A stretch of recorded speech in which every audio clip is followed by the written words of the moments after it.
recording. Okay, Mark. So we're going to dive straight into this. I know you have a background in working in Ukraine. You did a film called The Trader in 2017. So why don't you tell us a little bit about that, first of all? Well, the film I did in 2017 was the reason I got permission to do a documentary on the Eastern Front in Ukraine. That particular film was a 1971 set political thriller. It was loosely based on a true story about a young director at the Soviet-controlled Odessa Film Studios who was making a film about the Bolshevik invasion in the 1920s. What he had done is gone off script and made a partisan film. And when the studio director, KGB studio director, saw a cut of the movie, he freaked out, censored the director, put him under house arrest, and hired a young female editor from the Moscow Film Institute to recut the movie in a Soviet, pro-Soviet style. The young editor starts to do it, but as she gets into the work, she begins to have questions about the veracity of the director's cut. And she starts talking with her grandmother, and also she has a clandestine affair with the director. So she comes to the conclusion that what the director was trying to do was, in fact, tell the truth.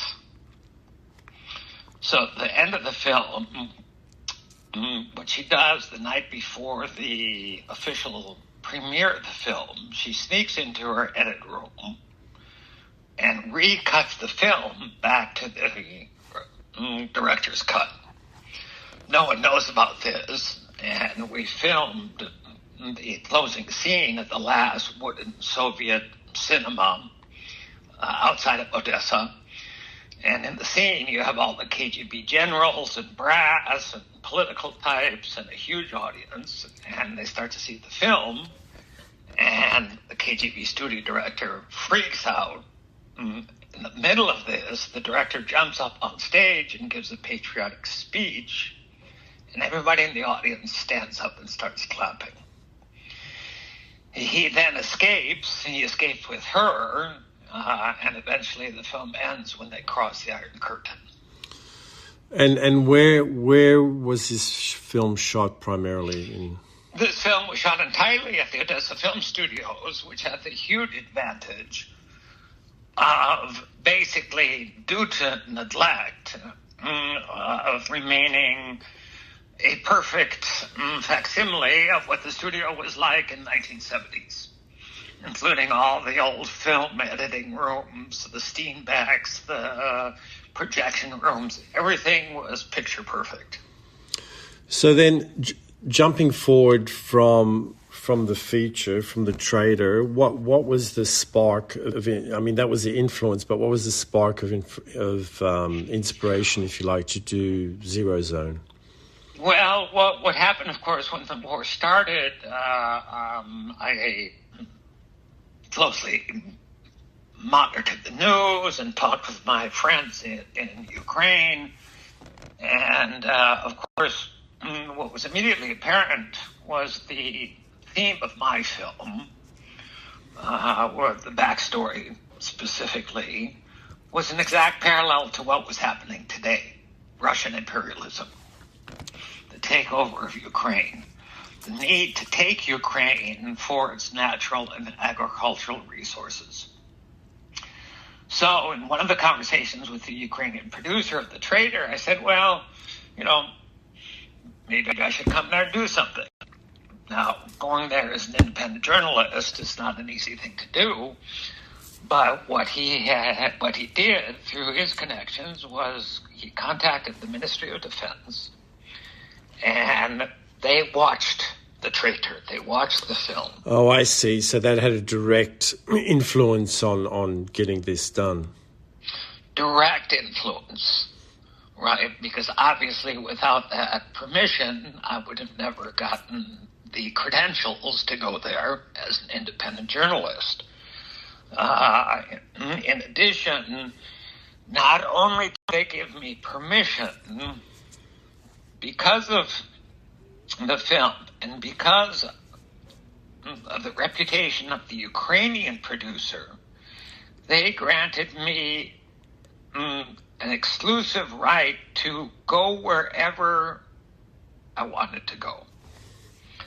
That if I wanted to go to the front, they would put me in touch with the local communication officers to get me there, provide me transport, but not once in the whole 3-month period of filming did they tell me what to film, how to film, nor after I completed the film did they change one edit in the film.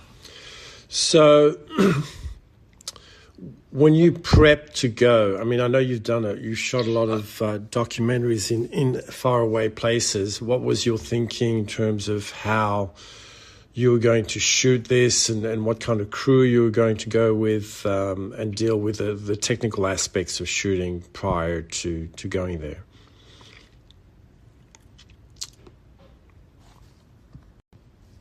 Well, just to finish the previous question, and then I'll jump into the answer of this question. During the time I was there, the only people allowed on the front were BBC, CNN, and Al Jazeera. Right, but I was completely freelance, and as I said before, I could essentially go where I wanted to go.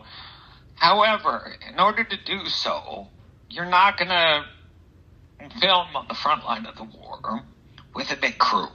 It's not possible. Right. So basically, what I decided to do was a minimal technical setup. I shot the whole thing with one camera and one lens, because I didn't want to be in environments where I had to think about switching lenses.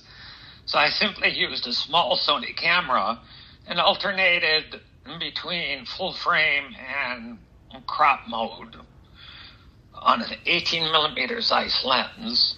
So I had two focal lengths of 18 and 27 millimeter.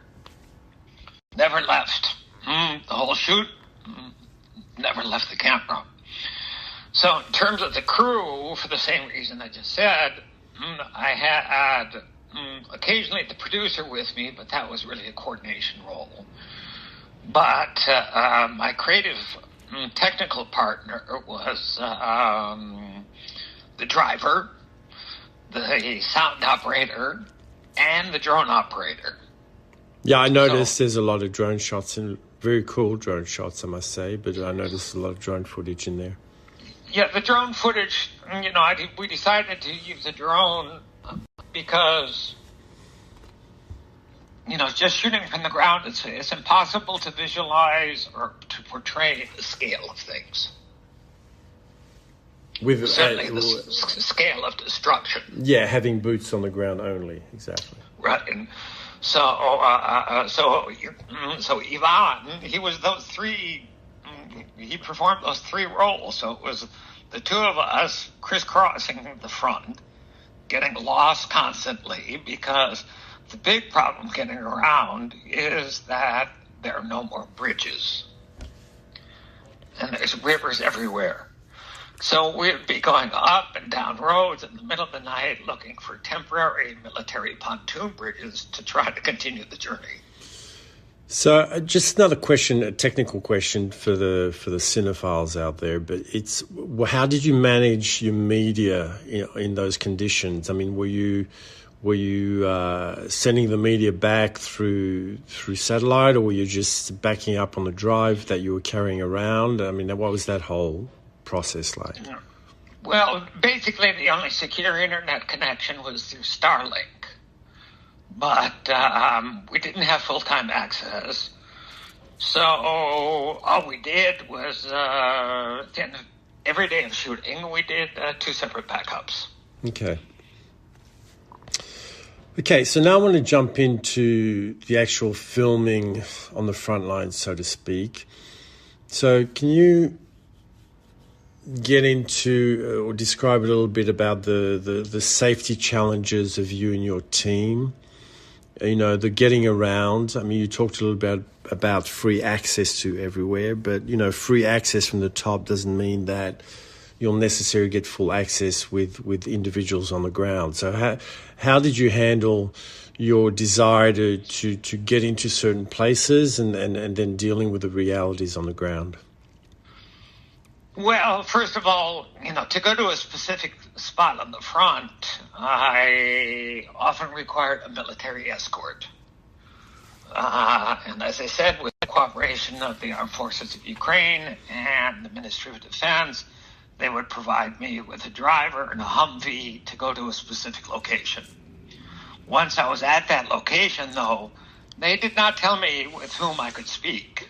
Right? I approached different soldiers, and if they were willing to speak with me, then we would start talking. And the point in fact, I don't know, maybe the whole shoot, there was a couple guys who didn't want to talk to me, but that's really because they were busy doing something. Yeah. Right?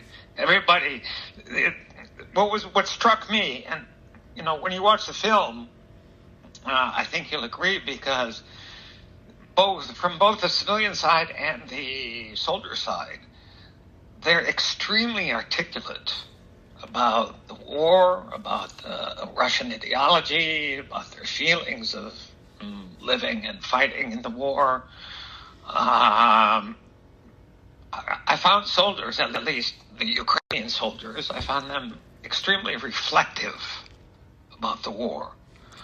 And I also found a great humanity in their lack of vindictiveness. One of the soldiers says, Russia must die, not Russians. Right.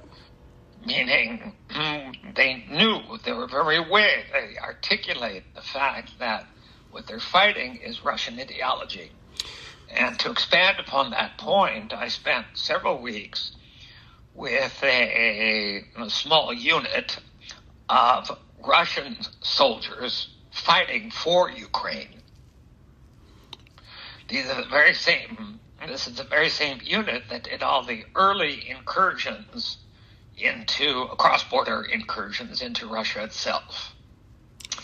And these soldiers, men and women, were fighting because they were fighting against the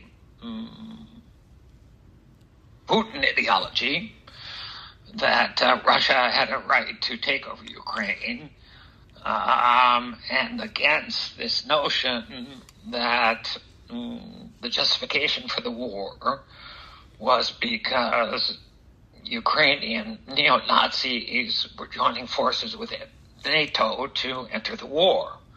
This is what Putin said at the very beginning of the incursion, the attack, as his justification. So did you find that, I mean, this was early in the war. I mean, the war's gone on for a couple of years now, but did you find any kind of dissenting opinions out there in the field? Were there people that were just like, I don't want to be in the war, I don't know why we're fighting? Or was it like all pretty much locked in that everyone thought they were defending? Well, no, that's really an interesting question, and I got a really surprising answer to that. Actually, it wasn't even in an interview. It was pity that.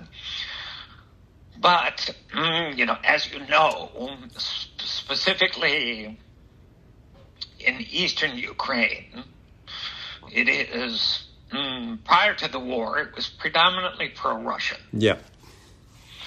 Now, the reasons why that's so, it's quite difficult to understand, but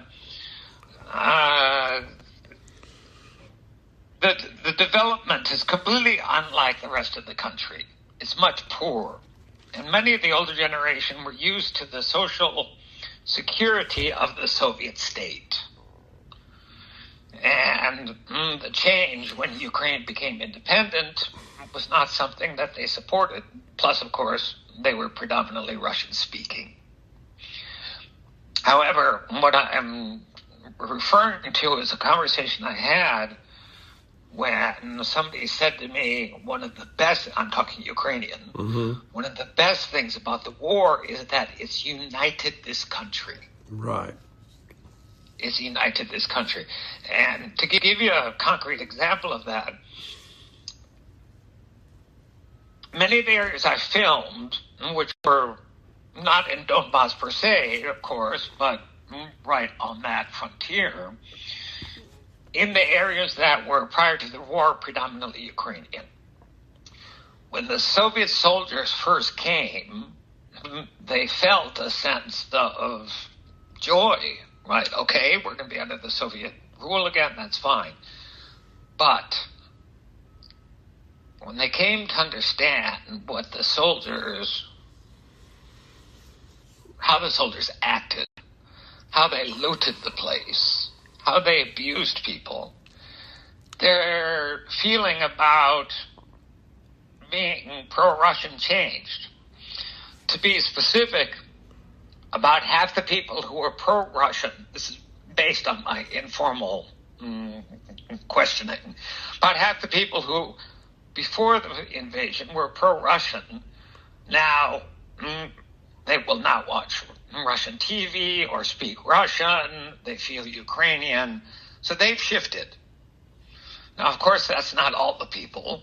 But this is a direct result on how the soldiers behaved in the occupied areas at the beginning of the war, when they essentially looted businesses, stole cars, went so far as to steal all the toilets, ransack the houses, and take women's underwear to send back to their wives and girlfriends because they couldn't afford to do it.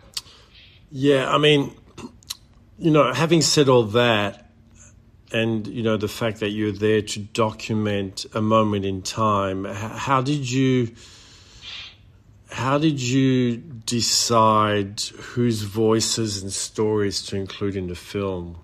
Because I know, even though, you're giving a perspective that's obviously Ukrainian, and I know the film's more about showing the humanity of people rather than taking some harsh political view. So how did you decide to... No, I mean, in talking about the film, for example, in this conversation, or I've been interviewed several times about the film on radio, print, and TV. I take a more political stance. Right? But as a filmmaker... Yeah, that's what I'm interested in, yeah. Yeah, as a filmmaker, I don't consider that my job because I'm not doing propaganda for the Ukrainian people. Right? And I was very aware the whole time filming that I'm not making a propaganda film. Now, when you document people's suffering, of course, it leans that way anyhow. Of course. However, as you've seen in the film, what I did, and it took a great deal of editing, to stick with the personal portraits of the people and the soldiers who have lived and fought in this war. Their feelings, their perspectives. There's no flag waving in this film. There's people who simply relate their experiences, relate their emotions. And as many people have said after the screenings of the film comes across as a very emotional experience. And as a filmmaker and portraying these people, I wanted to step out of it and let them simply tell their stories. I mean, to take that a step further, you're obviously in a very unique landscape, marked by war. So how did you, I guess, creatively decide to portray that visual essence on the screen? Well, because I mean, I know you're a narrative filmmaker too, so I mean, it's in your DNA. So it's kind of like, how do you set up the shot to give to frame the whole thing? Or shots, well, I should say. Couple of responses. One, as you go through that, war-scarred landscape, and there's tanks and machines and you think, with the exception of drones, that this is World War II. Right. Because there's nothing in the architecture, there's nothing in the landscape, there's nothing in the fighting machines or the way this war is fought. It is a trench war, it is a mechanized war. The only difference, there are drones. So you begin to think, and you feel like this is very much a scene from a World War II film that you're walking in. And when it came to ultimately doing the color correction on the film, I decided to open the film in color, and then after a preamble, it fades to black and white, and the rest of the film is in black and white. And it wasn't my intention. It was kind of an accident, or not an accident, a trial in the grading room. But then as soon as I saw it in black and white, I said, that makes sense. And it's interesting because a lot of people have brought up that question, was this an aesthetic choice? No, it's not an aesthetic choice. Not at all. It is what it felt like to me. And the only person who understood this, because I've gotten this question 50 times, why did you make this aesthetic choice of black and white, is another Lithuanian journalist who interviewed me, who spent a lot of time on the front herself, said to me, without talking about this issue, it makes total sense to me this film is in black and white because that's what it felt like. Right, and I can understand that. The war has a way of sapping the color out of life, right? Literally. Sapping the color out of life, sapping it out. So, as I say, she was a journalist, outside perspective, a woman coming to the same conclusion. So, how long were you in the field shooting this? What was the timeline for the We shot throughout the whole fall for 10 weeks, and then we went back to Kyiv. There was a couple sequences that I couldn't coordinate, and then I went back for a couple more weeks. So we were shooting for about 3 months. And then during the process of shooting, I mean, we're getting to like the post-production part of it a little bit here, but during the process of shooting, were you, because I know you obviously you edit as well, so were you kind of pre-editing the story in your mind as you were going, or did you have some kind of a plan as you were getting into it, or is more of a case of just get the footage and kind of figure out the story later? Yeah, that was an ongoing process. In part, given the harshness of the conditions and ultimately the cold, because it's freezing cold there, and the difficulty of getting to the specific locations, and at the same time being constantly aware of the danger of being where I was, don't have much time for creative thinking. Right. Right. However, when I started thinking about an overall structure, it became clear that certain scenes and certain people were key, and eventually when I sat down to do the rough cut with the Ukrainian editor in Kyiv, which was another story because there is no heat or water or electricity, right? I had a pretty clear idea on an initial timeline. Right. So, but editing in those conditions were probably, I would say, apropos to the whole project, right? Rather than sitting in a warm studio in wherever, right? Yeah. Well, I mean, yeah, it's interesting because when you leave the front, you develop a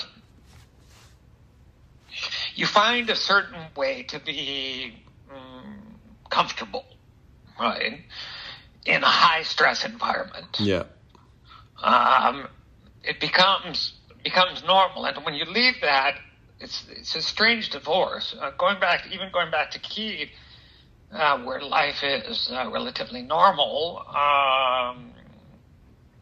you feel disassociated.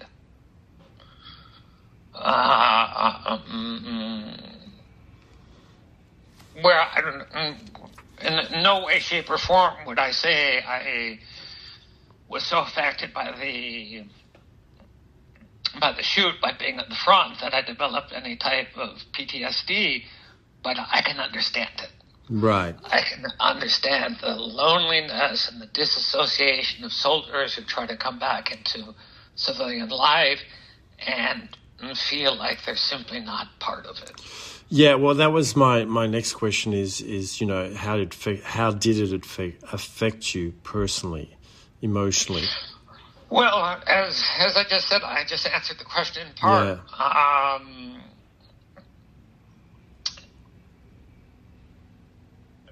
In a way, I was very grateful to have a camera because, when you're framing, you're so focused on what's happening within the viewfinder. And I know it sounds very funny, but it offers a degree of protection. No, I understand because you're so focused in the present moment, what's in front of you.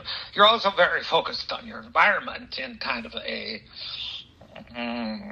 intuition of what's surrounding you. You're very focused on the sounds because at any given moment, some type of rocket, shell, missile can descend.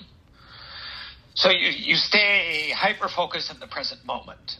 And back to the viewfinder. The viewfinder frames everything, and it becomes this invisible psychological shield. It's almost surreal, right? Like you're actually watching the movie rather than being in it. Very much so. Very much so. And then, of course, as I mentioned before, when you leave that environment, you don't know where you are. And we left to Kiev. Of course, Kiev had all the technical problems with infrastructure. Sure. Right. And then when you go to the West, you simply say, how can people live like this? Yeah. Right. It's very jarring. Yeah, it's amazing how human beings can adapt to all sorts of dire environments. And that's the first thing you learn going to a war zone. Is life goes on. Yeah, it's crazy. So just jumping back into the post-production, who wrote the score?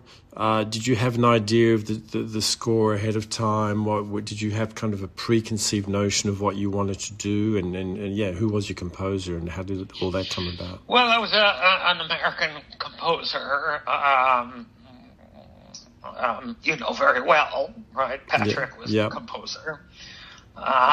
What we did is I sent him finished scenes, and similarly to other films we worked on, then he would do a studio session, and I would zoom in, and in real time, we played back to the film.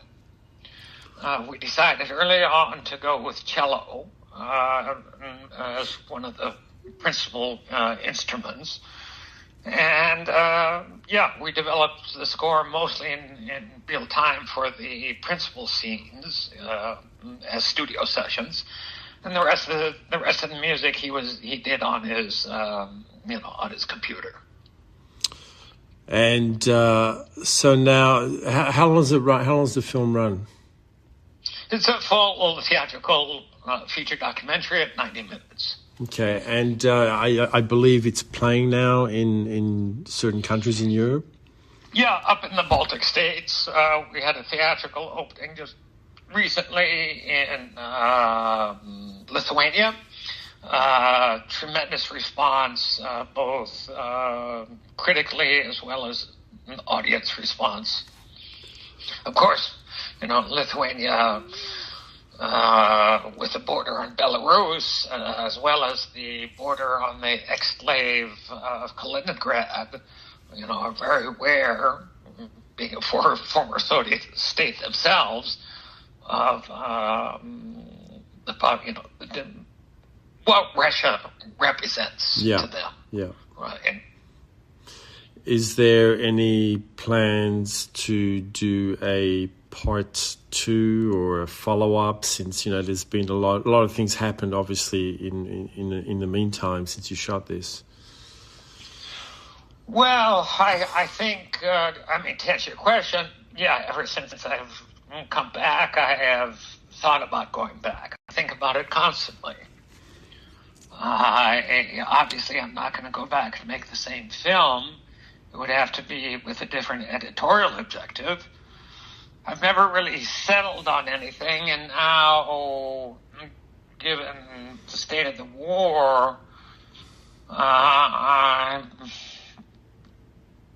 less sure of what to do to go back. I think there's a strong possibility under the Trump administration there might be a settlement if Ukraine, and I'm not saying they will, comes to terms with what Russia will ultimately draw the line at, and that is maintaining their control over Crimea and Donbass. Yeah, interesting times ahead. The next 2 months will tell a lot. I know from the Ukrainians' perspective, that's the last thing they want to do. But the reality on the ground, though, that's people. The reality on the ground is they've lost over. Okay, there's no official statistics, so I don't want to be hard quoted here, because neither side reveals those statistics. But there's between the Russia and the Ukraine, there's close to 200,000 soldiers have died. Yeah. There's been a lot. This is a massive number. Yeah, and I think that's probably underestimated. I think, from things I've read and listened to, I think it's probably a lot more than that. But so these are World War II numbers. Yeah, I think it's the greatest loss since World War II, for sure, in any conflict. Very sad, but it is what it is. Okay, so now jumping on to something completely different. You're jumping back into the narrative film world with a project that we're both involved in, called, My Name is Black. Can you talk a little bit about the genesis of that project, which was actually another project? not totally unrelated to the things you're into, by the way. Switching gears, obviously it's nice to alternate between documentary and fiction. I've done a lot of documentary, which is portraying very serious social issues. So fiction is kind of a relief. But just to touch briefly on the other, when Pirogin came out shortly before he was assassinated, and he said, look, there's no real reason for Russia to invade Ukraine, except there's a number of oligarchs who want to control the mineral and agricultural resources. The rest is a sham. Yeah. Right. And he came out with that. And, of course, he was assassinated for saying so. To say nothing on his supported attempt. Spoke out of line. Yeah, he's not the only one, by the way. So, at the end of the day, we've got these, whether it's in the corporate world, whether these people are oligarchs or military people, but, throughout the 20th century and into the 21st century, we have small groups of highly wealthy, capable, connected men for 99% of the time who want to control some aspect of the world. Yes. And rape it for all it's worth. Yes. Now, working against that, if we parallel to the Ukraine, we've got groups on the Western side, on the side of NATO, who will fight this. Specifically, we see the tremendous U.S. support, armed support, financial support to Ukraine. So you've got these group of people, as well as the Europeans and NATO. Right? Well, I would argue that the group of men that want to control everything are involved in at a governmental level as well. Well, they absolutely are, because that without that an alliance, right, they wouldn't have the permission to do it. Exactly. Right. Or they need the military to exercise their goals. Exactly. Right. So you've got the one group who's conducting some form of imperialism. You have another group who's fighting it, but they clearly have their own self-interest at heart. Yeah. Right?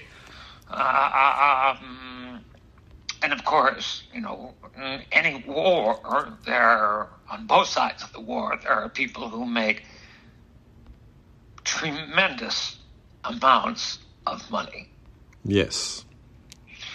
So the third character, now referring back to the new project, the third character is kind of an independent operator who operates in between these two worlds. Right?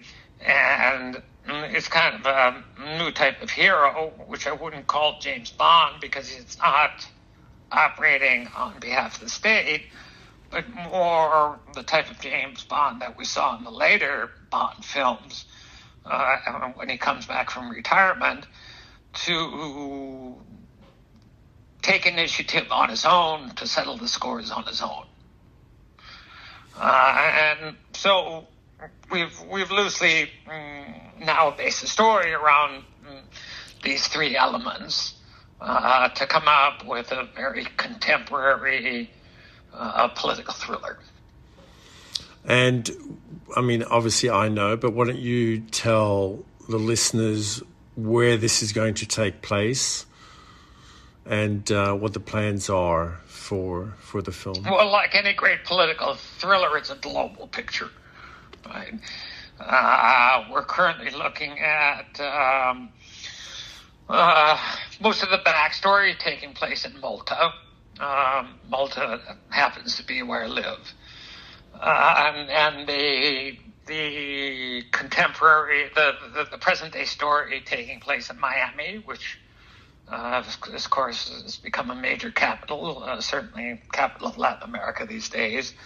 And then there will certainly be one more location in a European capital. And what's the plan for shooting this film? When are you planning to shoot this? Well, we're still at the development stage of the project. I'm currently producing another film, which we should be up in a few months. It's the Academy Award-winning Billy August is directing, and I'm producing. And at that point, we should be able to turn our attention late next year to the new project. Okay, so thanks for your time, Mark. Appreciate it very much, and we'll talk some more in the future. Thank you.